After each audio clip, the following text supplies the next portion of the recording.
We're here in the Carnegie entrance at the Rhinelander District Library. I've got friend Cindy Goll here to tell us a story about Rhinelander history. Hi, I'm Cindy Goll, past president and historian of Rhinelander Women's Club. I'm also a volunteer at the Rhinelander Historical Society. I love history. I'd like to tell a story about the Oneida County Rest Room for women, which existed in Rhinelander from 1920 to 1988. The Oneida County Rest Room for women opened in 1920 due to two factors. First, the state legislature making a municipal restrooms for women, or comfort stations as they were called, mandatory. And then the drive of the Civic Committee of Rhinelander Women's Club. During this time in history, a trip to town for those outside the city was an all-day affair, usually involving a train ride. Roads were not in good shape and plowing was not yet done in the winter. The aim of the restroom was to provide a pleasant place for women, both visitors and local, where they could rest, write, sew, eat their lunches, leave their babies while they shop, meet their friends, and wait for trains. The county and the city shared the expenses of maintaining the restroom. After inspecting several properties, the Women's Club Committee chose a vacant home on North Brown Street. That would be the corner where the Roman Memorial Park is now and Deal Insurance. This was known as the Old Marquardt House. Martin Marquardt, his wife Matilda, and son Hugo were the longest occupants of the house, built in 1887 by the Brown brothers.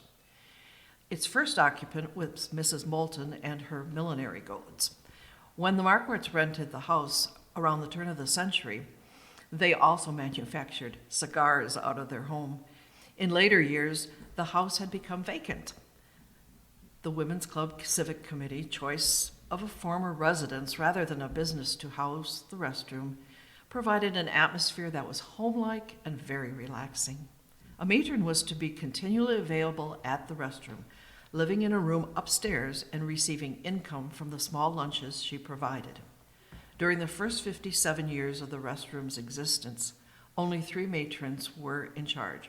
Mrs. Charles Matilda Olson was the first.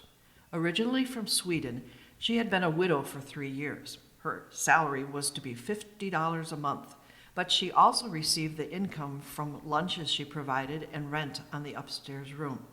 Upon her death in 1931, Mrs. Ellen Lofquist, also a widow originally from Sweden, was selected from 21 applicants to be the next matron. Her wages were now including a 2-week vacation. She was also the unfortunate one to bear the brunt of the Depression when, for 1 year, she received no wages at all.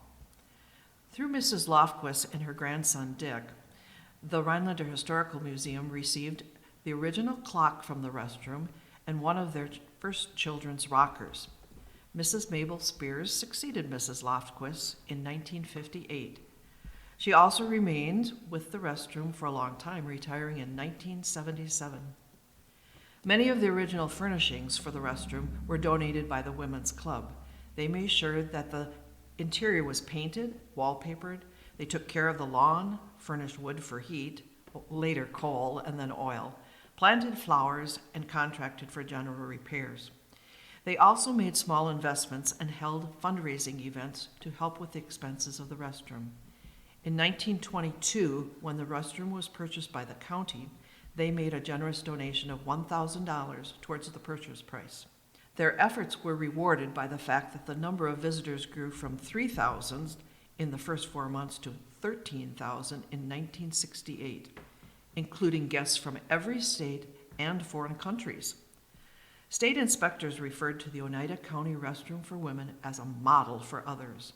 Throughout its entire existence, the Women's Club Restroom Committee continued to supervise its management. In the 1930s, they were joined by representatives from other members of the Oneida County Federation of Women's Clubs who had been making small yearly donations. In the fall of 1960, rumors circulated that the city and county were considering selling the restroom property. 2 members of the restroom committee met with the county board It was agreed that Estabrook's Insurance, that's where the Deal Insurance now is today, wanted to erect a large office building, and they would provide space at the rear of their building, free space for the lounge, which included a large closet, storage room, and a bathroom, along with heat and light. With this agreement in place, the restroom house was sold, and in February of 1961, it was moved to east of the city to Driscoll Road. It stood there until modern apartment buildings were later built. Furnishings were sold, and the restroom committee made plans for opening their new lounge, which finally occurred in the spring of 1962. As hard as the committee tried to make their new space comfortable, the restroom was never quite the same. The previous building had a large billboard sign advertising the facility. With the new building, however, the city only allowed a small sign which newcomers to the city often missed. The government also began to intrude on management of the facilities, as it first became necessary to withhold taxes from the matrons' wages, then pay Social Security and workmen's compensation. Since there was no longer a place for the matron to stay and no income from lunches, these had to be stopped in 1948 because the state said it wasn't a restaurant facility. Her living expenses became larger. Wages for the matron had to be increased from $50 a month to $75 a month. But the Oneida County Rest Room for Women did not slowly disappear from Rhinelander's history. It left with a crash and a bang after dividing the population of the city and surrounding areas to the meaning of its existence. In 1984, when minimum wage law was established, the yearly salary of the matron went from $900 to an estimated $4,400. The county did not want to help with this rise in cost to the restroom, which caused much debate among the citizens of Rhinelander. The media may also have unknowingly contributed to this debate by omitting some capitalization in their reports. What was the rest, capital R, separate word, capital R, room for women became women's restroom, which turned into a debate about toilet facilities. At one point, a county board member was quoted as saying, "I still do not see on Main Street any hitching posts. I certainly do not need someone to hold my purse while I go to the restroom." Eventually, it was decided to fund a paid matron for 2 days, with the remaining days staffed by volunteers. This solution may have backfired, however, as the hours when the restroom could be open became erratic, depending on the availability of volunteers. Discrimination also became an issue during the early years of its existence. There was never a question of whether or not the restroom should have a facilities for men, but the 1984 debate struggled with why should there be a public lounge for women when there was no such lounge for men. Changes in the bathroom also became necessary to accommodate the handicapped. In 1988, the county board, still very much divided on the matter, finally sold the restroom space to Estabrook's. On August 12, 1988, the Oneida County Rest Room for Women closed its door for good. At the head of those struggling to keep the women's restroom alive was Dr. Francis Klein. Dr. Klein wrote letters, spoke to organizations, researched the history of the lounge, and contacted other communities with similar facilities.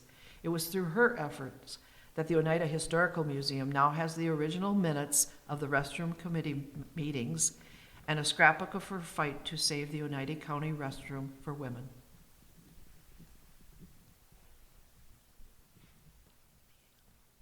The end. The end. Yeah.